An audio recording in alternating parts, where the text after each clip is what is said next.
La consellera de Educación, Formación y Empleo, María José Catalá, ha afirmado hoy en Requena que la Consellería se pondrá mañana mismo a trabajar en la mejora del Instituto de Educación Secundaria número 1 del municipio y que se estudiará la situación del Colegio Público Serrano Clavero.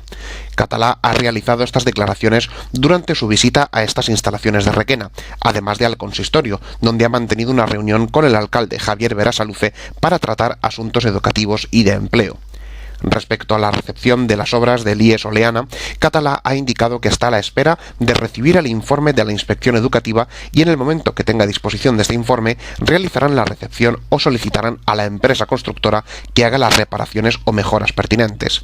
María José Catalá ha visitado junto a Javier Berasaluce el Colegio Público Serrano Clavero, en donde ha almorzado con los alumnos de este centro educativo. Asimismo, la consellera, en su visita, ha conocido al equipo de dirección y docente del centro y ha recogido la labor que realizan estos profesionales en el colegio.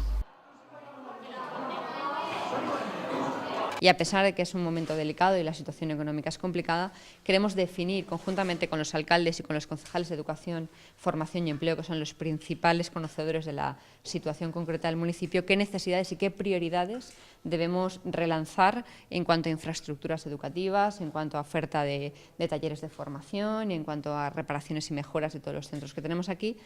para poder desarrollarlos en la presente legislatura.